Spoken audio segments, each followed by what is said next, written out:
আসসালামু আলাইকুম। হাইতুস সাহাবা রাদিয়াল্লাহু আনহুম তৃতীয় খণ্ড থেকেও পড়া হইতেছে। হযরত জুবাই ইবনে ওয়ারিস রাদিয়াল্লাহু আনহু বলেন, হযরত ওমর ইবনে খাত্তাব রাদিয়াল্লাহু আনহু রেজিস্টার তৈরি করার ব্যাপারে মুসলমানদের সহিত পরামর্শ করিলেন। হযরত আলী ইবনে আবি তালেব রাদিয়াল্লাহু আনহু বলিলেন, আপনি রেজিস্টার তৈরি না করিয়া বরং প্রতি বছর যে পরিমাণ মাল জমা হয় তা সম্পূর্ণই মুসলমানদের জন্য বন্টন করিয়া দিন এবং কিছু অবশিষ্ট রাখিবেন না। হযরত ওসমান ইবনে আফফান রাদিয়াল্লাহু আনহু বলিলেন, আমার রায় এই যে মাল অনেক বেশি পরিমাণে আসিতেছে, যা সমস্ত লোকদেরকে দেওয়া যাইতে পারে।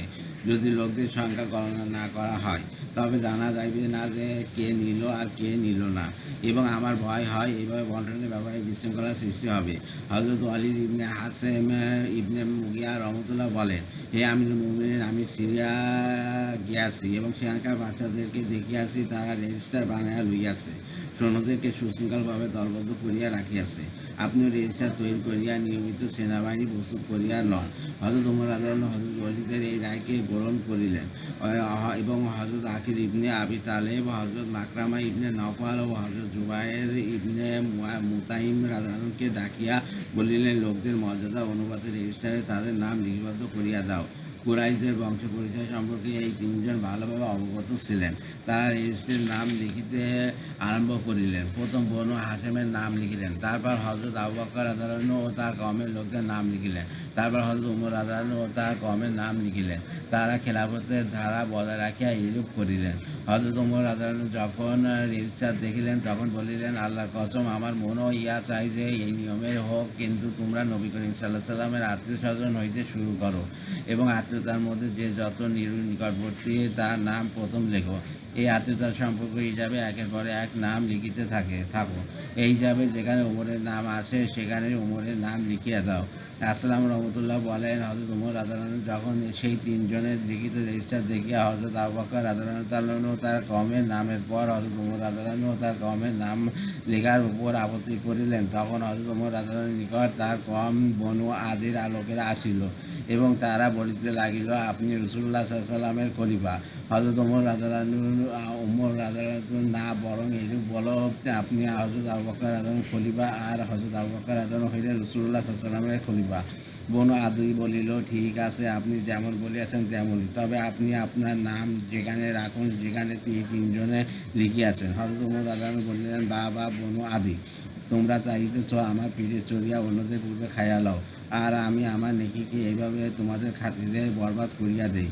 না, আল্লাহর কসম, এরূপ হইবে না, বরং রাসূলুল্লাহ সাল্লাল্লাহু আলাইহি ওয়াসাল্লামের আত্মীয়তার ভিত্তিতে মাল বন্টন করা হইবে। যে ইহাতে চাই তোমাদের নাম রেজিস্টার সকলের পরে আসুক।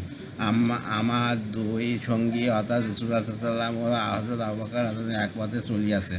যদি আমি তাদের পথ পরিত্যাগ করি, তবে আমি তাদের মঞ্জিলে পৌঁছাইতে পারিব না।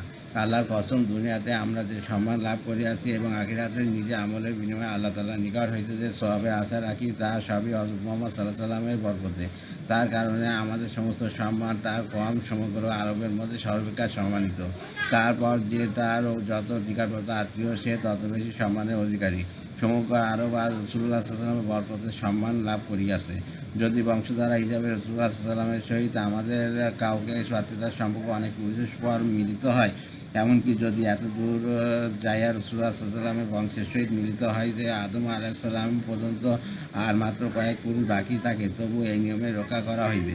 এত সত্ত্বেও অর্থাৎ এই বংশের মর্যাদা রাসূলুল্লাহ সাল্লাল্লাহু আলাইহি ওয়াসাল্লামের সহিত আত্মীয়তার কারণে এই দুনিয়াবী মর্যাদা সত্ত্বেও আল্লাহর কসম, যদি আজমি অর্থাৎ অনারব লোকেরা কিয়ামতের দিন নেক আমল করিয়া আসে, তার নাম নেক আমল ব্যক্তিকে বুঝাইতে, তবে সেই অনাবলরা আমাদের অপেক্ষা রাসূলুল্লাহ সাল্লাল্লাহু আলাইহি ওয়াসাল্লামের বেশি নিকটবর্তী হইবে। অতএব কেউ শুধু আত্মীয়তার সম্পর্কের প্রতি দৃষ্টি নিবদ্ধ রাখিবে না, বরং আল্লাহ তাআলার নিকট যে সকল সওয়াব ও মর্তবা রহিয়াছে উহা হাসিল করার জন্য নেক আমল করিবে। কেননা যে ব্যক্তি নেক আমলে পিছনে থাকিবে, সে বংশের কারণে অগ্রগামী হইতে পারিবে না।